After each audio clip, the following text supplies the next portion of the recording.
Anda sedang mendengarkan suara profetis dari para nabi, hambanya.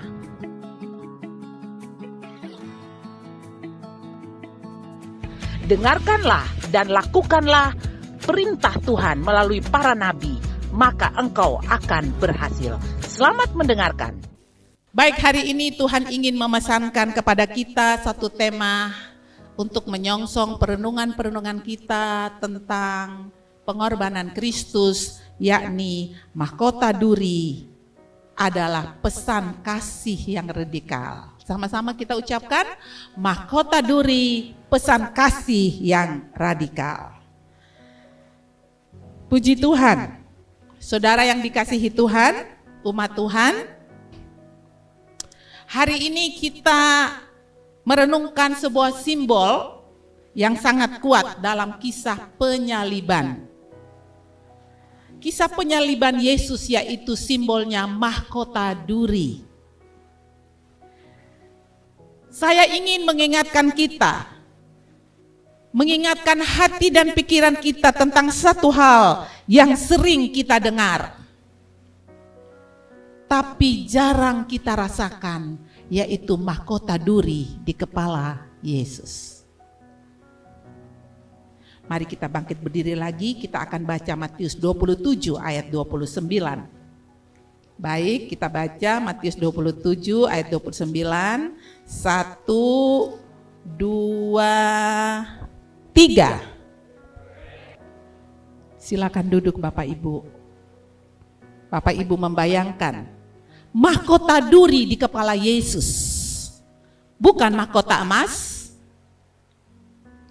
bukan mahkota kemuliaan di dunia ini, tapi mahkota yang melukai kepalanya, yang menusuk kepalanya dan yang mempermalukan. Saya mau jujur benar-benar, apakah kita sudah merenungkan dan memahami maknanya?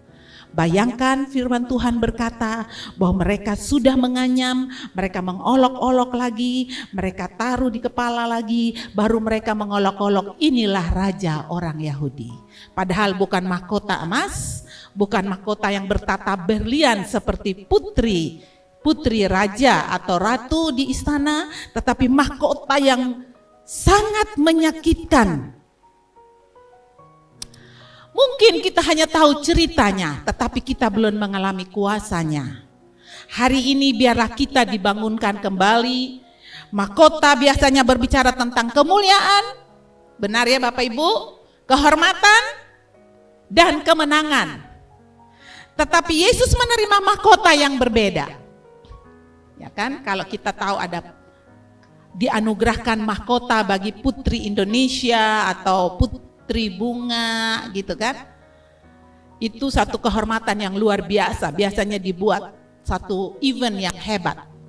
Event yang dikenakan oleh Kristus dengan mahkota durinya adalah event yang memalukan secara dunia.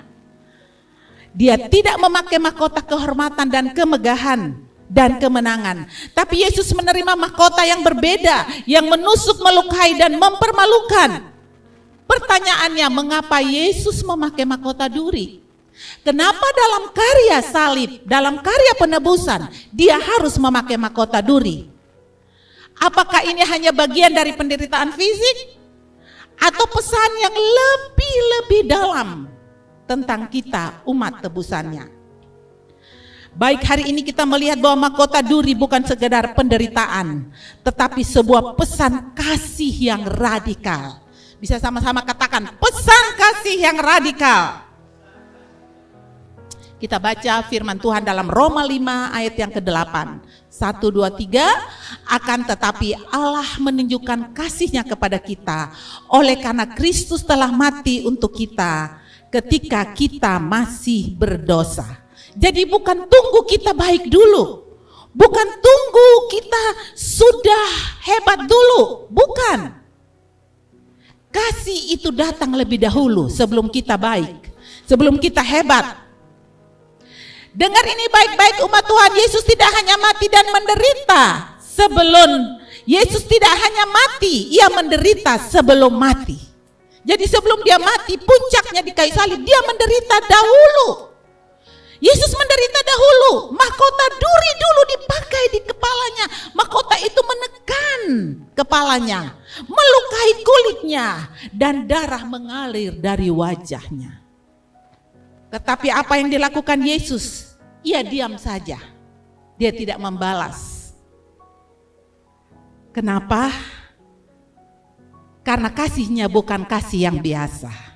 Kasihnya adalah kasih yang radikal.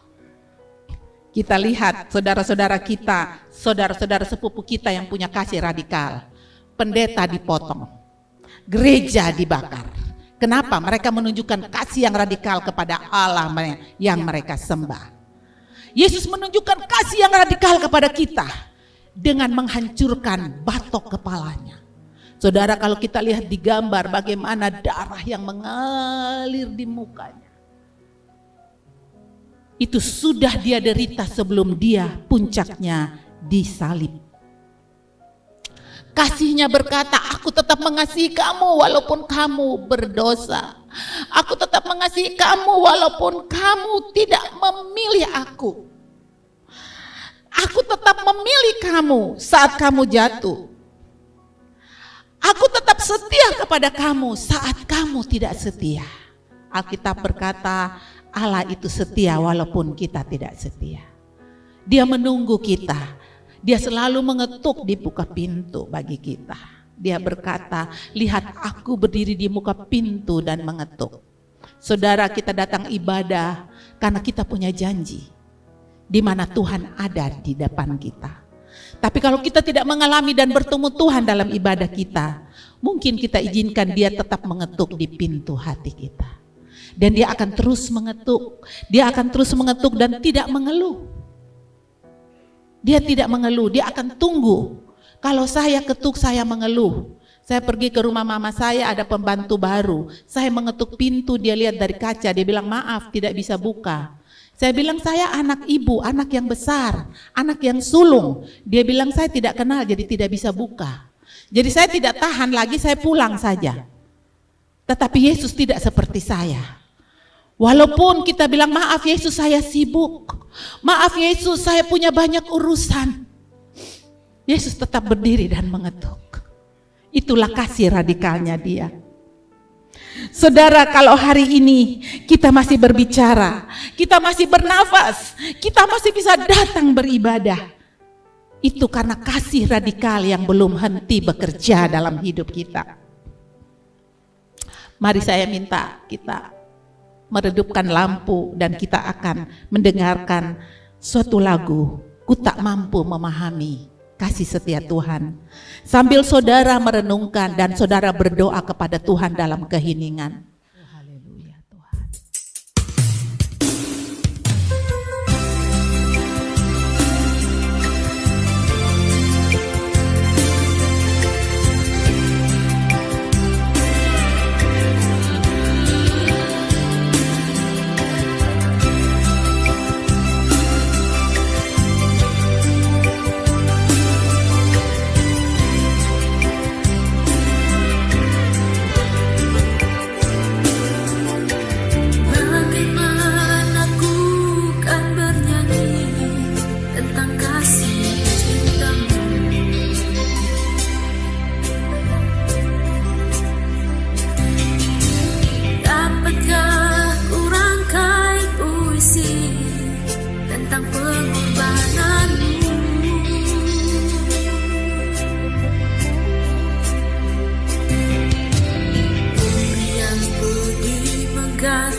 Balut-lukan di hatiku dengan kasih yang tulus.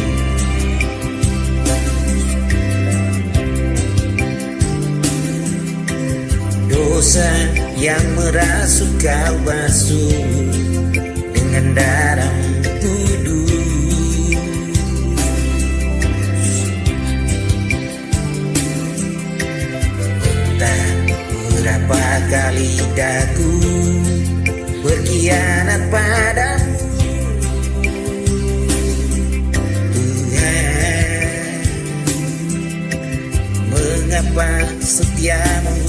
ya Tuhan, tetap kepadaku.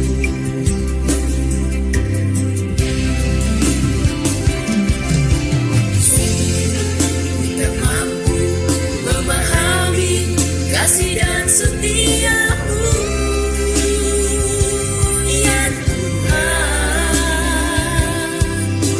Bagiku yang hina ini, Kau rela berkorban.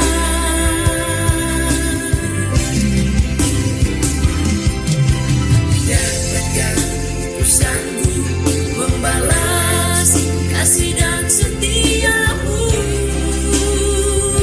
ya Tuhan. Sebagaimana adanya daku, ku berserah padamu.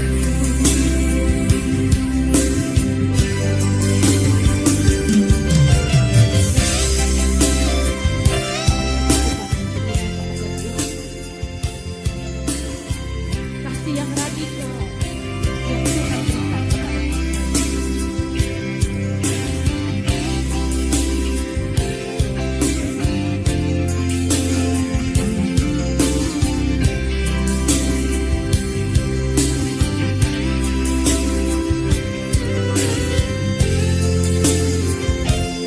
Mengapa kita tidak bisa mengasihi orang yang membenci?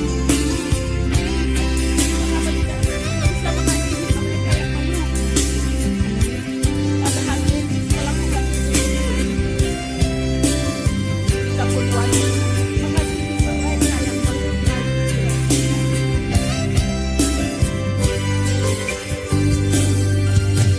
Kau membuat luka di hatiku dengan kasih yang tulus.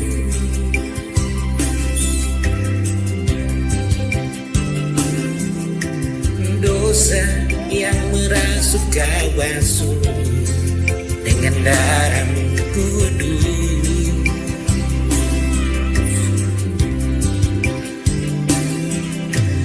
Entah berapa kali aku berkhianat padamu, Tuhan. Mengapa setiamu, ya Tuhan, tetap kepadaku.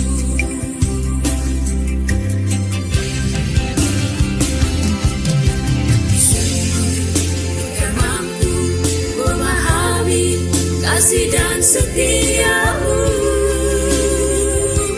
ya Tuhan.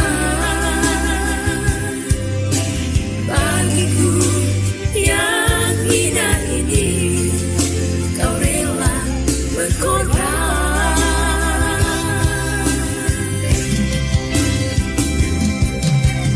Dapatkah sanggup membalas kasih dan setiamu, ya Tuhan. Sebagaimana adanya daku, ku berserah padamu.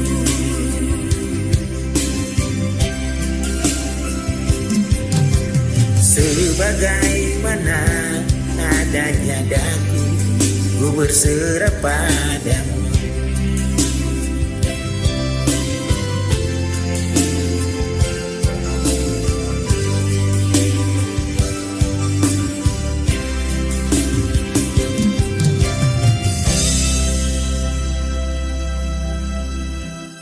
Yang kedua, mahkota duri berbicara tentang bagaimana Tuhan membalikan nilai kehidupan kita. Kalau yang tadi mahkota duri berbicara tentang kasih yang radikal, biarlah kita juga mendapatkan kasih yang radikal itu. Sekali kita mengasihi, apapun kondisi dalam hidup kita, kita tetap mengasihi. Yang kedua, Tuhan membalikan nilai kehidupan kita. Pengorbanan Kristus membalikan nilai manusia, bahwa melalui penderitaan justru datang kemuliaan. 1 Korintus 1 ayat 18 kita baca, sebab pemberitaan tentang salib memang adalah kebodohan bagi mereka yang akan binasa. Tetapi bagi kita yang diselamatkan, pemberitaan itu adalah kekuatan Allah. Dunia lihat salib itu sama dengan gagal, tapi Tuhan lihat sama dengan kemenangan. Karena salib itu dalam dunia logika itu adalah penderitaan atau sama dengan kalah. Orang yang menderita kata dunia itu kalah. Tapi dalam Injil penderitaan Kristus itu sama dengan jalan menuju kemuliaan dan keselamatan. Dunia boleh berkata, kekuatan itu menang. Kehormatan itu penting. Penderitaan itu harus dihindari. Tetapi Yesus menunjukkan sesuatu yang berbeda. Roma 8 ayat 17 di situ berkata,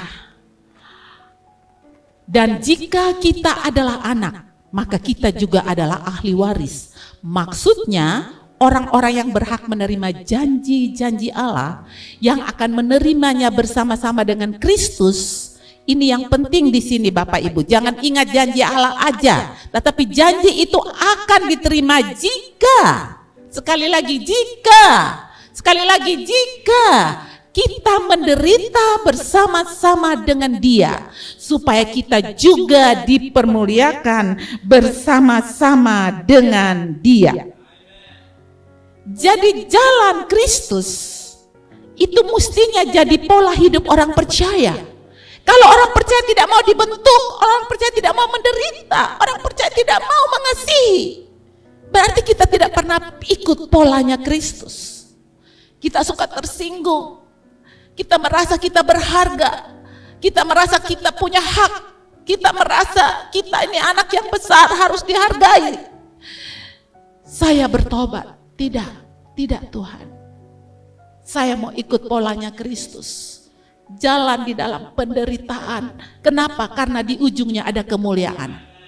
Banyak orang mengira jalannya lurus. Alkitab berkata padahal ujungnya menuju maut. Ingat, dalam penderitaan, dalam penghinaan dan dalam kesesakan, itu ada di dalam mahkota duri, dan mahkota itu adalah kerajaan Allah. Saudara, jangan heran kalau ada duri di dalam hidup kita. Jangan heran. Jangan merasa, kok ada duri di dalam saya? Jangan heran. Karena Paulus juga punya duri di dalam dagingnya. Karena memang kita mengikuti raja yang bermahkota duri. Jadi jangan heran kalau ada duri dalam hidup kita. Karena raja kita bermahkota duri. Saudara yang terkasih, itulah Roma 8 ayat 17. Kita adalah ahli waris jika kita mau menderita bersama-sama dengan Kristus. Supaya apa? Kita dipermuliakan dengan Kristus. Kalau kita tidak mau menderita, jangan ingat kemuliaannya, enggak ada. Karena Alkitab berkata, umat yang kubentuk bagiku akan memasyurkan namaku. Kita harus rela ikut menderita. Kalau kita sudah disakiti, kita sudah merasa terbuang, kita datang di bawah kaki Tuhan, kita menangis, Tuhan saya mau memaafkan, saya mau menerima, saya mau sekalipun itu sakit menurut daging, sekalipun kalau dipikir-pikir itu gengsi menurut dunia, no. Kita sedang mengikuti raja yang bermahkota duri. Jadi kita mesti punya duri di dalam daging kita. Supaya apa yang Kristus sudah lakukan dengan jalan yang Dia bikin kepada kita, sebenarnya untuk membuka jalan bagi kemuliaan kita sendiri, bukan kemuliaan yang lain.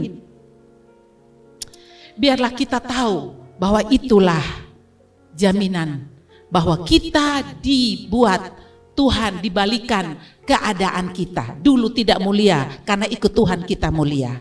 Dulu tidak berharga karena ikut Tuhan kita berharga. Dulu pikiran kita suka aneh-aneh, suka yang tidak baik. Karena ikut Tuhan kita rela untuk pikiran kita dipenuhi dengan pikiran Kristus, yaitu ikut menderita supaya kita dimuliakan bersama-sama dengan Kristus. Mahkota duri yang ketiga juga berbicara tentang panggilan kesadaran.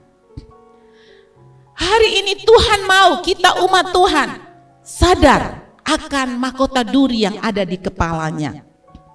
1 Petrus 2 ayat 24 berkata, ia sendiri telah memikul dosa kita di dalam tubuhnya di kayu salib, supaya kita yang telah mati terhadap dosa. Sekali lagi, kita yang telah mati terhadap dosa, hidup untuk kebenaran. Kita jangan hanya ingat oleh bilur-bilur Yesus kamu sembuh. Jangan ingat itu saja Bapak Ibu umat Tuhan yang terkasih. Tapi ingat ini, mereka yang mati terhadap dosa dan hidup untuk kebenaran. Kalau kita hidup untuk kebenaran, kita ditolak dunia. Kita tidak disukai, kita tidak dibenci, kita tidak akan diterima dimanapun. Apalagi di dunia politik, kita akan ditendang. Tidak akan diterima. Tetapi firman Tuhan tidak boleh kita gantikan dengan kemuliaan dunia ini. Kita sembuh oleh karena kebenaran. Sekali lagi, kita sembuh oleh kebenaran karena kita hidup dalam kebenaran. Ingat, salib itu termasuk mahkota duri di kepalanya. Jadi tidak bisa terlepas. Jadi kalau kita punya rumah ada salib, jangan lupa taruh mahkota duri. Taruh mahkota duri di salib, karena tidak bisa terlepas. Tidak bisa salib tanpa mahkota duri, itu nggak ada. Jadi jangan lupa salib harus ada mahkota duri, karena itu termasuk di dalamnya. Untuk apa? Supaya hidup kita punya kesadaran bahwa kita telah diubahkan Tuhan. Kita ditebus dengan harga yang mahal, bukan dengan perak, intan, emas, berlian, uang jutaan rupiah, tidak. Kita ditebus dengan darah dan penderitaan. Darah itu masih berbicara sampai hari ini. Darah itu hidup sampai hari ini. Dia bukan darah yang mati atau bukan darah yang beku. Darah itu masih mengalir sampai hari ini. Kita harus percaya itu. Kita dikasihi secara radikal, bukan karena kita baik, tapi karena Tuhan baik. Saya dikasihi secara radikal oleh Tuhan, apapun keadaannya dia sudah radikal ya radikal. Betul-betul cinta saya, bukan karena saya menunjukkan sifat-sifat kebaikan, tapi karena Tuhan itu baik dan bawasan untuk selama-lamanya kebaikannya. Mari kita tetap percaya bahwa Tuhan itu baik. Kita dipanggil untuk sadar supaya kita bisa berubah. Kita tidak bisa lagi hidup seperti ini, saudara. Hidup setengah-setengah, suam-suam kuku tanpa kesadaran, gak boleh. Sebab kalau kita suam-suam kuku, kita akan dimuntahkan. Itu kata firman. Sebentar ikut Tuhan, sebentar kalau lagi perasaan gak enak, gak mau ikut Sebentar kalau lagi happy-happy, senang-senang, dibanggakan, mendapat berkat yang berlimpah-limpah kita ikut. Begitu kita rasanya tidak ada berkat dalam hidup ini, kita tidak mau ikut. Alkitab adalah basic instruction before leave the earth. Kita lihat instruksi-instruksi kehidupan. Ada banyak sekali cerita di Alkitab. Makanya saya sangat terbeban. Saya tidak tahu, tapi saya sangat terbeban sampai hari-hari saya kalau masuk di menara doa, saya berdoa, saya mau Tuhan ada sekolah Alkitab anak. Anak-anak mesti diajarkan kebenaran, karena masa mereka akan lebih sulit. Padahal Alkitab berkata, umat yang mengenal Allahnya, sekali lagi, umat yang mengenal Allahnya akan tetap kuat dan bertindak. Saya ingat seperti saya dulu merintis sekolah tunas bangsa. Nggak ada arti, nggak ada yang mau peduli. Hari ini saya bikin sekolah Alkitab, nggak ada yang peduli. Punya anak juga nggak mau masukin di sekolah Alkitab, nggak apa-apa. Saya percaya apa yang saya buat karena hati Tuhan, Tuhan akan menuntun senantiasa. Saudara, mari kita mesti siapkan anak-anak kita, saudara, untuk mereka berubah sejak masih kecil. Sebab kalau sudah besar susah dirubah. Percaya, sudah besar itu susah dirubah. Penelitian menunjukkan usia 60 tahun kalau kita injili dia, itu sama dengan kita menangkan 100 anak. Dibandingkan kita menangkan 1 orang usia 60 tahun. Kemarin saya sudah bilang sama pembina Kega, sorry pembina Kega, kalian kalau tidak datang doa dilarang melayani anak. Karena anak itu yang punya kerajaan sorga. Orang besar nggak punya. Tuhan tidak bilang nenek-nenek, kakek-kakek yang punya kerajaan sorga. Tuhan bilang anak-anak. Karena masa depan gereja Victory Life Community itu ada di Kega dan di youth. Kita begini ini karena kita masih muda-muda, SMP, SMA tuh udah dilatih.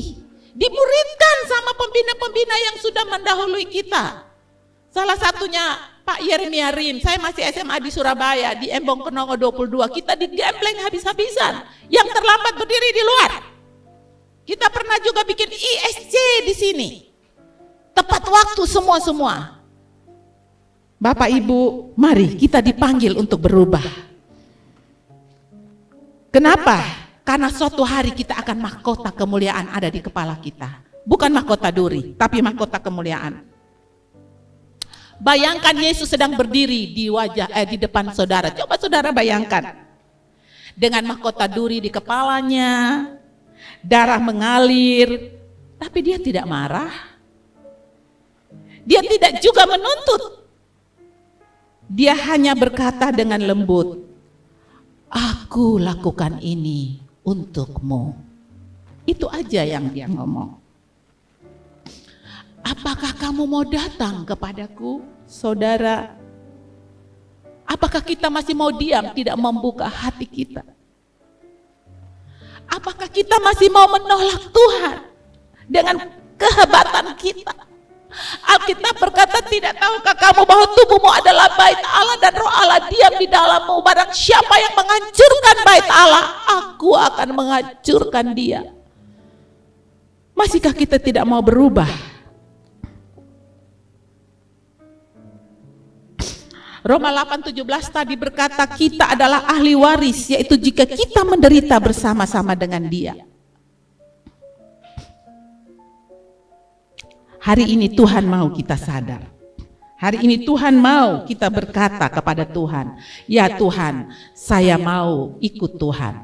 Yang keempat, mahkota duri berbicara tentang panggilan hidup. Mengikuti cara Yesus menghadapi penderitaan.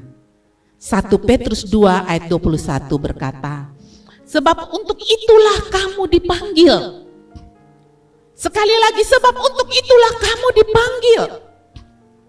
Karena Kristus pun telah menderita untuk kamu dan telah meninggalkan teladan bagimu, supaya kamu mengikuti jejaknya. Jadi kita dipanggil untuk mengikuti jejaknya Kristus. Dan di dalam jejaknya itu ada penderitaan, bukan saja kemuliaan, bukan saja kuasa, bukan saja mukjizat, tapi ada penderitaan. Yesus memberi model cara menjalani penderitaan.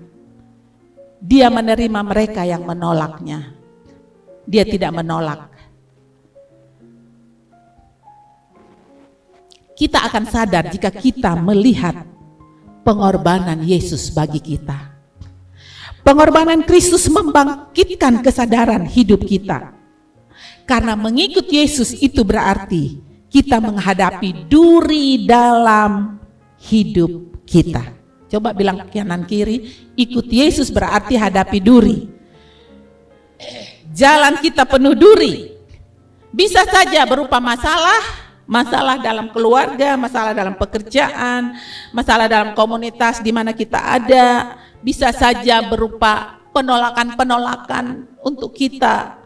Bisa saja berupa pergumulan yang belum juga dibalas-balas, dijawab-jawab sudah berpuluh-puluh tahun. Tetapi ingat, doa kita tidak Tuhan lupa. Kita bisa lupa doa kita, tapi Tuhan tidak bisa lupa. Kita sudah berdoa, yakinlah Tuhan akan menjawab. Bisa juga pergumulan berupa penderitaan, tapi ingat, duri bukan akhir cerita. Ayub boleh menderita, tapi tidak akhir cerita. Akhir ceritanya ada kemuliaan. Semua film yang saudara nonton di WA saudara, di film-film itu menegangkan, bukan? Tapi akhirnya apa? Happy ending. Bawang putih, bawang merah akhirnya happy ending. Devotion akhirnya happy ending. Semuanya dalam cerita kehidupan ada masalah, ada kesulitan apapun, tapi ingat, kita punya happy ending bersama Kristus. Duri bukan akhir cerita, tapi ingat, duri bisa saja menjadi pembentukan kita. Duri bisa saja menjadi pembentukan saya dan saudara kita. Bukan saudara saja, saya lebih lagi mau. Tertusuk jarum akupuntur aja kadang orang takut kan? Ayo, sampai Resti sudah kasih tahu, jarum akupuntur tuh halus seperti rambut. Saya dulu takut sekali. Tapi waktu saya sembuh, apa-apa sedikit saya langsung, Dek, tolong dong mama ada ini kurang enak. Langsung cek, hilang memang. Mulai itu saya berani. Coba bayangkan saudara, siapa yang takut suntik di sini? Baru suntik sudah mau lari. Nah coba saudara bayangkan duri dalam hidup kita, itu adalah pembentukan. Jadi suntik itu seperti pembentukan, tapi habis itu kita sembuh. Puji Tuhan saudara, setiap hari Minggu ada gratis di sini. Kalau saudara pergi klinik paling murah 250.000 satu kali visit. Itu paling murah. Nah kalau tiap minggu dapat diberkati di Victor Life Community bagus. Bepun teman dan telepon bilang, kau bisa datang Joko hari Minggu. Be bilang, "Neo bisa, mah dia ini jemaat punya, jadi kalau mau pindah jemaat ya bisa." Jadi duri atau suntik yang masuk dalam tubuh kita itu bukan akhir cerita, itu satu kesembuhan.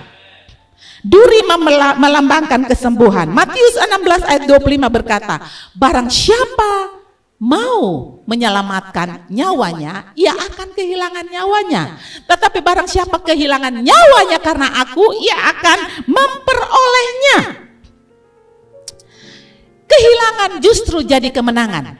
Hilang harga diri menurut dunia justru kita menjadi kemenangan di mata Tuhan. Amin. Dalam kehidupan seringkali karakter dibentuk lewat kesulitan, saudara. Sekali lagi, karakter dibentuk lewat kesulitan. Dan iman bertumbuh dalam tekanan. Waktu kita punya tekanan, mestinya kita senang, bahagia. Kenapa? Karena iman akan bertumbuh.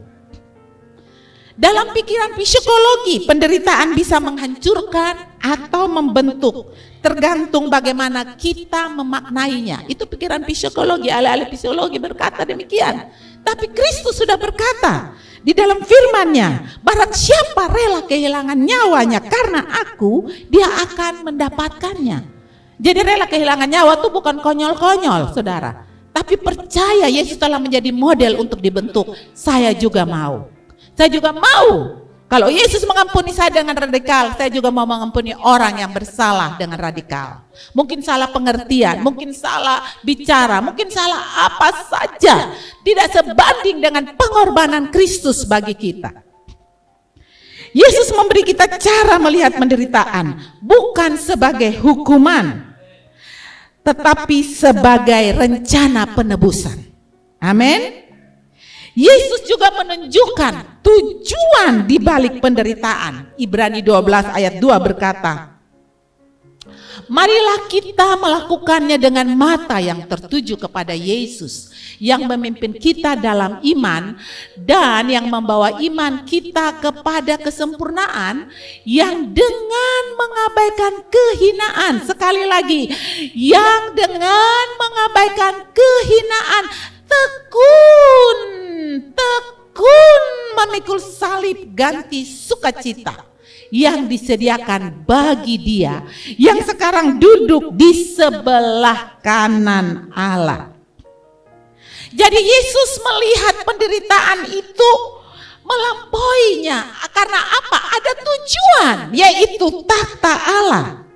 Jadi penderitaan itu bukan tanpa makna. Kita anak Tuhan yang sudah lahir baru.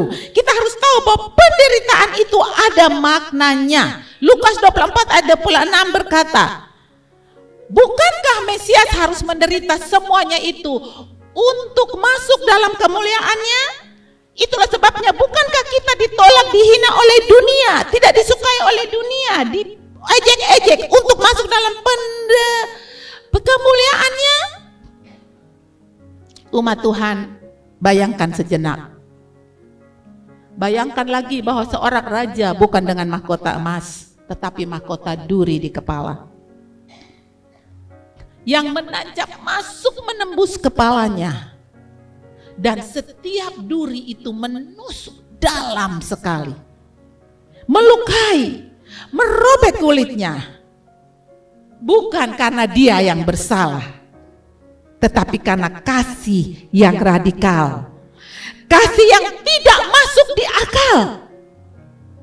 Alkitab bilang kalau ada orang yang menyerahkan nyawanya karena perbuatan baik, itu masuk akal. Tapi ada orang yang menyerahkan nyawanya karena tidak perbuatan baik, itu tidak masuk akal. Kasih yang tidak menuntut balasan. Kasih yang tetap memilih bertahan bahkan saat disakiti. Mahkota duri itu sebenarnya bukan milik Tuhan. Mahkota duri itu milik kita. Milik kita, saya dan saudara. Karena mahkota duri itu adalah dosa kita, pemberontakan kita, kegagalan kita. Namun dia memakai untuk saya dan saudara. Dia mengambilnya, dia memakainya, dia menanggungnya sampai tuntas. Mungkin hari ini kita datang dengan pikiran yang terluka. Kita datang dengan rasa bersalah. Dengan hati yang jauh dari Tuhan. Tapi mari kita lihat di salib itu. Kita lihat mahkota duri itu berkata, I love you forever. Saya mengasihimu selama-lamanya. Bukan saat kita sempurna, tapi justru paling saat kita tidak layak. Mari kita merenungkan betapa besar kasih yang telah kita terima. Dan bagaimana respon kita hari ini. Apakah kita mau kembali mendekat, menyerahkan hidup kita sepenuhnya kepada Tuhan. Dan berkata, Tuhan, terima kasih untuk mahkota duri. Terima kasih untuk kasih yang radikal, yang tidak pernah menyerahkan saya dalam penderitaan, tapi melepaskan saya. Yang terakhir, yang kelima, mahkota duri berbicara tentang transformasi hidup. Kita diciptakan menjadi ciptaan yang baru. Itulah transformasi hidup. 2 Korintus 5 ayat 17 berkata, jadi siapa yang ada di dalam Kristus, ia adalah ciptaan yang baru. Yang lama sudah berlalu, sesungguhnya yang baru sudah datang.